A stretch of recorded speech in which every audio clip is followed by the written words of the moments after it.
Ilang beses na natin napatunayan na nangunguna ang Pilipinas sa paligsahan sa pagandahan.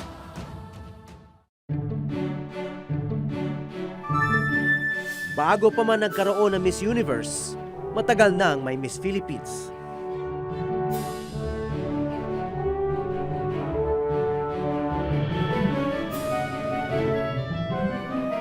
Pero sino nga ba ang kauna-unahang nagwagi ng corona?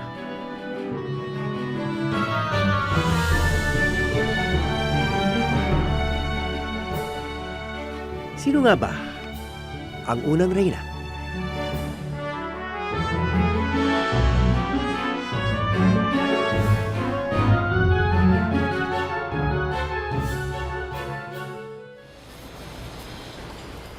Ang kauna-unahang reyna ng bansa, kinoronahan noong 1908 sa tinatawag na Manila Carnival.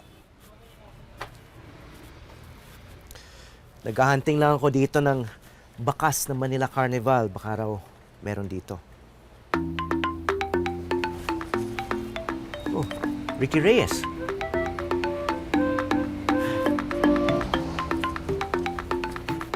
Cory.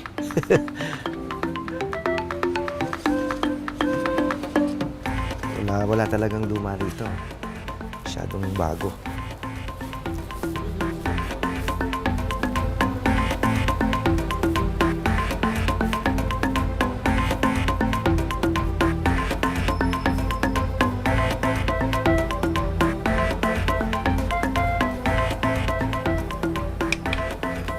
Magandang hapon po.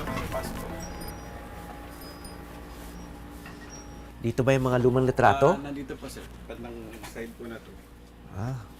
Naka-frame pa sila. So ano yung mga litrato nyo rito? Ito mga artista. Mga artista to sir. Mga anong panahon yan? Mga 1950s, 60s sir. 50s and 60s. Tapos, itong may kulay, Ayan, 60s na siguro.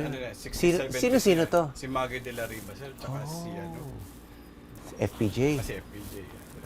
Oo nga no. Batang-bata pa sila dyan. Yan, sila Gloria Romero.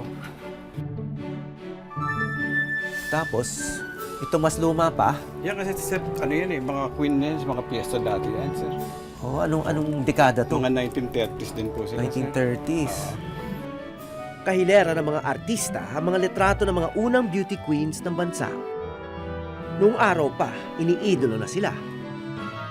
Yung mga unang Carnival Queen, yung mga 1908. 1908 po kasi. Oo, si Pura. Oo, si Pura. Villanueva. Oo. Tapos naging anak niya si Maria Cadaw. Oo. Mahirap na nga raw hanapin ang mga lumang litrato ng mga unang beauty queen. Kung tutuusin, mahigit 100 taon na kasi ang nakalipas mula noong hinirang sila. Pero dito raw sa Pampanga, matatagpuan hindi lang mga litrato, kundi medalya.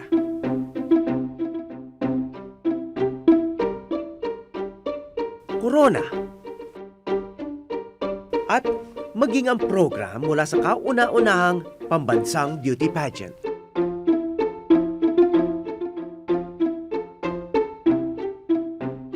Well, sabi ko nga sa mga friends ko, hindi ako collector, I'm an accumulator. Because nung panahon ng kabataan ko, pakrat ako, I saved everything, including my lunch boxes, yung text ko, andyan pa, mga toys ko.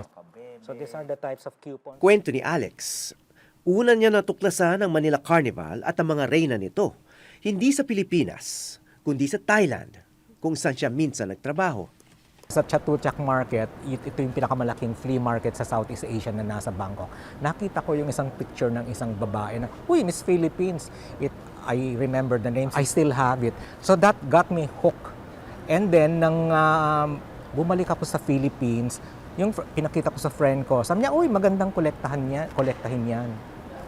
Kasi you're collecting so much. Mag-focus ka sa Manila Carnival. So marami palang merchandise tungkol dito sa Manila Carnival? Oo, kasi parang parang artista sila, yung mga reyna. So parang mga fan photos na no different from like when you buy fan photos of artista sina Guy and Pip. Binebenta yan sa bangketa, sa mga stores. So, yun.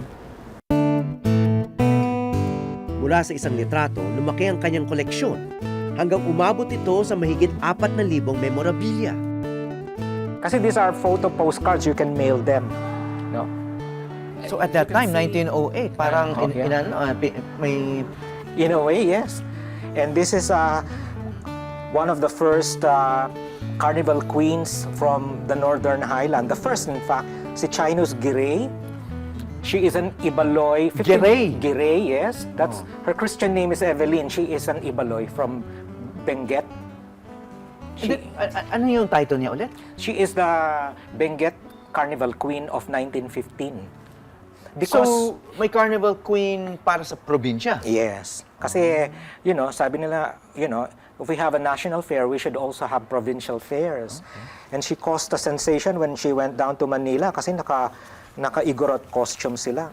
So, this particular winner, si Socorro Henson, Hindu-Arabic ang kanilang costume, so nakaturban yung kanyang mga escorts. Siya naman nakasari. So, bakit kailangan galing sa iba't ibang kultura yung kanilang theme? Because naging outfits? international exposition na siya. Kasi Japan, Siam, America, even Russia was invited to the carnival to participate. Okay, participate as... Either they're exhibitors or as performers. Kasi yung So, mga... international to Yes, Manila Carnival. international. Nang pumasok siya for her coronation, nakasakay pa siya ng elepante. Oh. Yes. That's how spectacular her entry. Si Henson was. ito? Socorro Borsena Henson, yes. Taong 1908, sa panahong uso ang mga eksposisyon sa iba't ibang bahagi ng mundo, may isang eksposisyon na itinanghal ng mga Amerikano sa Maynila na isa raw sa pinakahihintay na pagdiriwang sa bansa at maging sa buong Asya. What happened was, originally the Manila Carnival was a creation of the American colonial government para magkaroon ng pagkakataon na i-promote yung mga produkto ng iba't ibang mga probinsya. Pero as a side event, pumili ang mga probinsya ng Miss Batangas, Miss Iloilo mula sa iba't ibang mga bayan.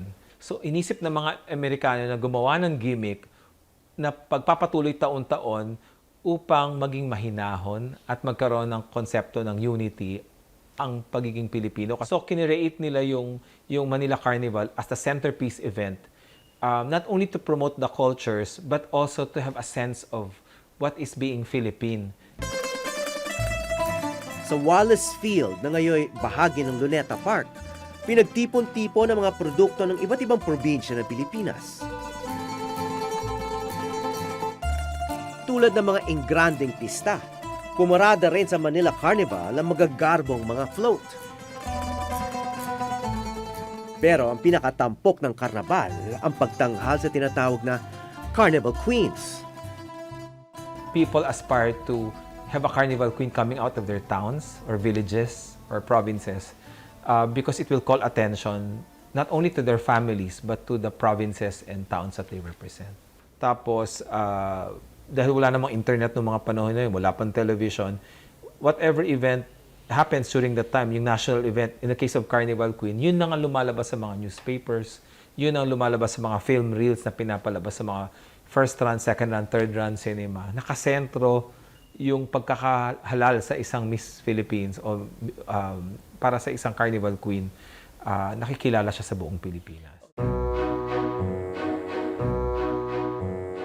Sa kauna-unahang Manila Carnival noong taong 1908, dalawa ang binigyan ng korona. Isa para sa Queen of the Occident, ang Amerikana si Marjorie Colton. At isa para sa Queen of the Orient na mula pa sa Iloilo, ang unang reyna ng bansa, si Pura Villanueva. Noon pa man, usap-usapin na ang kasuotan ng mga reyna. Nung nag-national costume siya, wala siyang panuelo, It was a symbol of, kasi nakakaganyan ka, di ba, nakatakip lahat. Siya wala siyang panuelo. At hindi siya humawak ng abanikong ostrich feather, humawak siya ng Japanese fan. as a symbol na I rule over the Orient, parang ganun ang. Kahit unang karnabal pa lang, nabalot na kaagad ito ng kontrobersya. Ang nangyari noon, controversial din siya kasi dalawa ang queens, isang Occidental tsaka isang Oriental queen. Yung Occidental queen ay isang Amerikana. Tapos yung Oriental queen, yun nga si Pura Villanueva, later Mrs. Calao. May carriage na mula doon sa main event, papunta sa carnival, may naghatid. Si Miss Philippines naglakad. Malapit lang naman Quirino Grandstand to somewhere within the grounds, not very far, pero naglakad pa rin. But the worst was when nang pumunta siya doon with her consort, ayaw silang papasukin sa gate ng Wallace Field. Kasi wala raw silang ticket, sabi ng takilyero. Pero hindi nagpatinag si Pura at nanatili siyang paborito ng publiko. Parang yung kanyang, she internalized her role as Queen of the Orient. And the media saw that. That's why the rivalry or the comparison between the two was played up talaga sa media. Talagang sabi niya, wala, winner by a mile. Sa tindig lang. Walang panama yung American Queen. Because if you look at yung reyna noon ng Amerikano na si Marjorie Colton, I cannot find any material about her. Kapatid lang siya ng Chief of Customs na ang pangalan niya, George Colton yata. Habang si Pura talaga namang, very erudite, advocate, woman suffrage. She has a long list of credentials.